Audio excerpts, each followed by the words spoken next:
Hey, what's going on, everyone? Welcome to the Jays Banter podcast. This is episode 12 of your weekly voice of reason for the Toronto Blue Jays. And once again, as always, Mo, thank you for joining me. Not a problem. I'm ready to start talking about some Blue Jays baseball now. Yeah, man. And when you told me it was the 12th podcast that we've done, I couldn't believe it. We've already done 12 weeks worth of podcasts and a few breaks in between there, unfortunately, but quite bits of time. And we certainly enjoy doing it. And for everyone that's listening, thank you so much. I mean, it's been something that I really look forward to every week. Yeah, no doubt about it. I fondly remember we started right before summer, and now summer's coming to an end, so a full summer podcast has been done, and it's been fun, a lot of fun talking about the Blue Jays baseball. We had some nice guest hosts and James come along, so really like doing this, and hopefully we'll continue for many more months to come.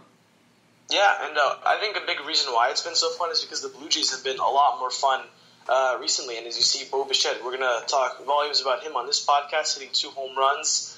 It's really a lot of stuff to talk about with this team, but unfortunately, it hasn't been quite that fun recently. I remember on our last podcast, we were talking about how well the Blue Jays had been doing. I believe they had won 12 of 18, but now here we are. We're coming on a Thursday, August 22nd. Just before, a few hours before the Blue Jays will take on the Dodgers, looking to avoid the sweep. They've already clinched a second consecutive series loss after losing the last 2 games of the Mariners series and now on the verge of getting swept. But a lot of, I'd say some positives were taken from that. And, of course, the main lead of the week, 2 home runs for Bo Bichette off Clayton Kershaw. Bo becomes the 6th player in MLB history to hit 2 home runs off the legendary lefty, and he's the first ever rookie to hit 2 home runs off Kershaw. So, Mo, I mean, this is pretty impressive. Clayton Kershaw, I mean, when it's all said and done, I think there's definitely going to be an argument for him as the best pitcher to ever play the game, and while his velocity has sort of diminished the last few years or so with his age, 2 home runs for Bo Bichette against him, that's not too shabby. That's, as I mentioned, not something that many people have done against Clayton Kershaw. Yeah, for sure. Clayton Kershaw is one of the most elite pitchers in the game so far for his whole career, and to see Bo Bichette just winding on the second pitch of the game, hit a fastball into the bleachers, I believe 106 miles per hour off the bat. It was an amazing sight to see, and Clayton Kershaw, he still has a nasty breaking ball, and we saw Bo Bichette actually laughing at it in shock on how he saw the curveball was so nasty, but then he took him deep twice in the game, and I believe the first pitch he took, and then the second pitch, fastball, center cut, Bo drills it.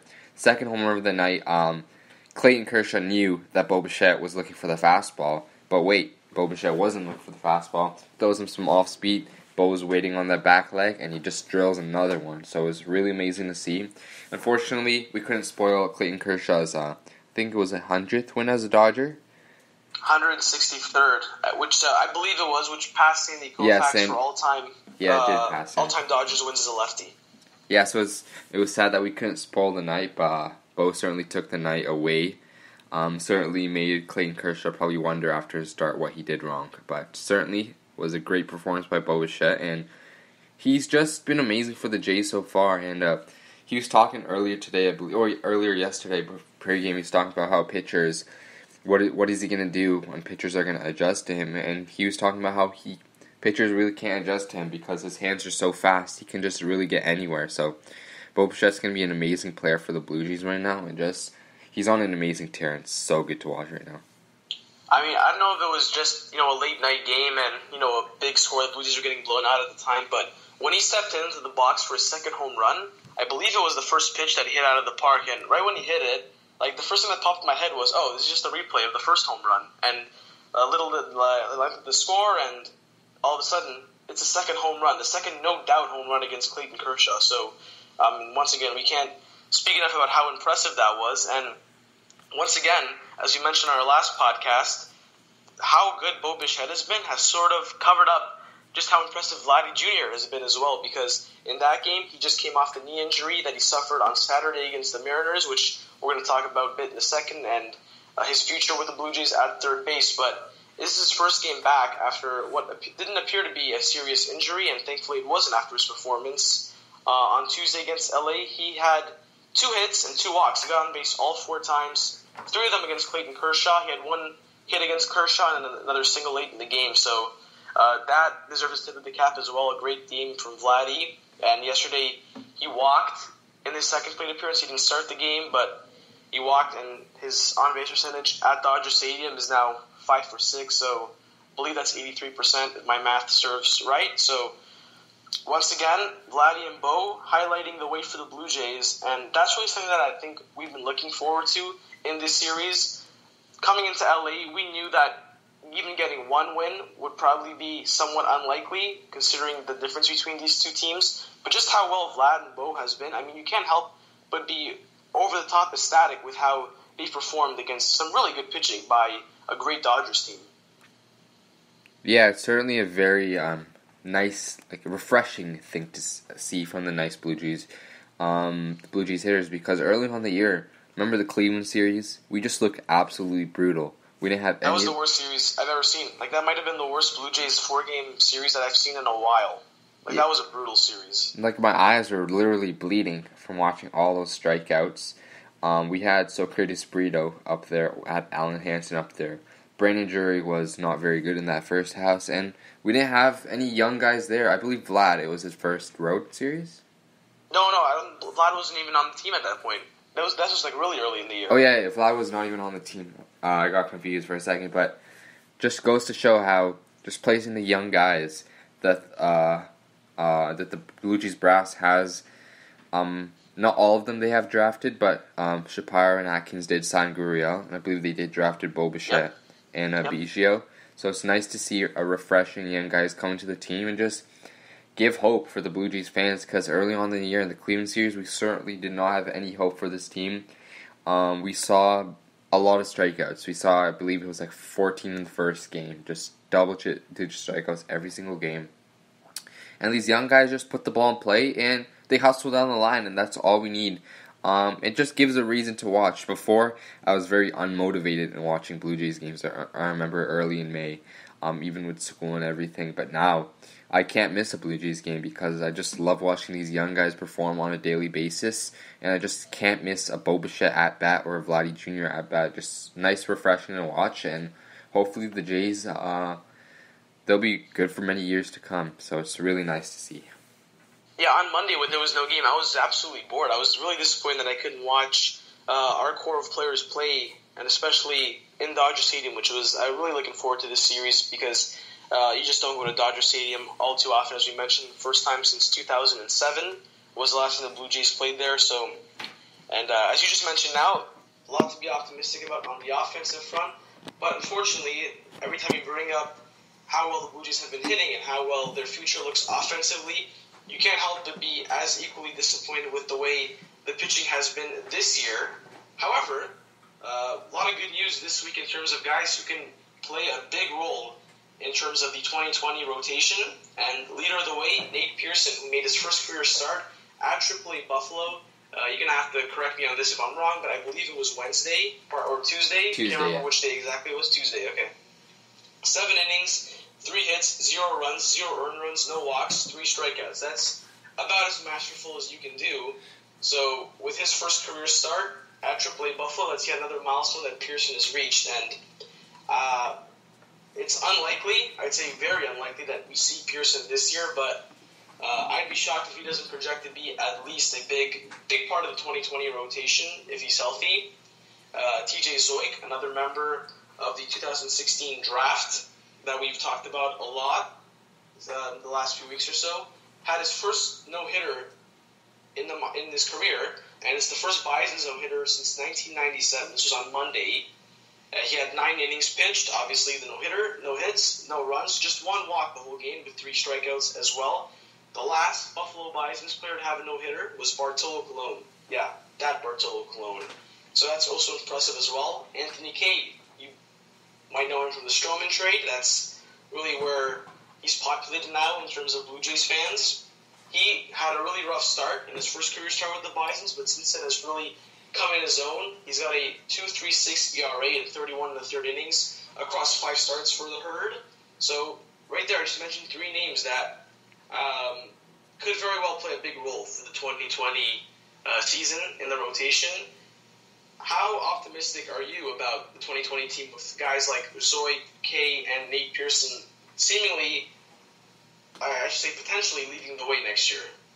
Listen, man, I'm pretty hyped and stoked about next year in terms of Blue Jays pitching prospects. A lot of people try to look past the Blue Jays pitching prospects and act like we don't have that many starting caliber pitchers, but Ross Atkins stated they have pretty much a lot of players that they can start on a daily basis next year, and the list can go on. You mentioned TJ Zoik, Pearson, Kay, but there's also Joey Murray, who's in AA, who's absolutely tearing it up. There's Yenji Diaz in AA. There's Patrick Murphy. There's Zach Logue. The list goes on, and it's just going to be amazing to see. But with this, Nate Pearson's certainly going to be the ace of the staff. He throws 99 and consistent strikes. He's just amazing to watch. He's going to be the ace of the staff, for sure. But we got to complement these young players with a veteran starter. Maybe I really want Jarrett Cole, but I don't know. It would be unlikely that the Jays go after a Jarrett Cole. But listen, the Angels, they're heavily interested in Jarrett Cole, and they're not a very good team. But if they want to go after him, they have financial flexibility like the Blue Jays. The Blue Jays can certainly go after Jarrett Cole. We saw with the White Sox, they went after Manny Machado, and their window for contention wasn't even open yet. So the Jays, it's a very high possibility they can go out, sign a pitcher like Jarrett Cole, mentor the staff they're going to have next year, that's going to feature possibly Pearson, Anthony Kay, Zoich. So it's going to be nice to see if the Jays can add in Jarrett Cole. But maybe if they don't even sign Jarrett Cole, maybe they sign two mid-level starters such as Zach Wheeler or Alex Wood or Michael Walker. So all those guys will be nice. With Matt Shoemaker is going to be also back next season for the Blue Jays possibly. So it's going to be nice to see him. We saw how elite he was in the early parts of the season. We don't know how he's going to be after his injury. We also have some veteran players. Maybe Clay Buchholz can add something. We don't know. But listen. So I was just viewing a tweet on Twitter earlier today by Blue Jays prospects. And it says the last outing for each top Blue Jays pitching prospect. And it had Zoik at top with a no-hitter. Then it had Adam Kloffenstein, I believe it's Groshon's friend, who was going to commit to college. But then since the Jays drafted Groshans, he wanted to sign with the Blue Jays. So he went 7 innings pitched, 0 earned runs, and 7 Ks. Pearson, we know his outing. Anthony Kay. Simeon Woods Richardson, the second piece, the most key piece in the Stroman trade. He went 5 innings pitched, 1 earned run, and 3 Ks.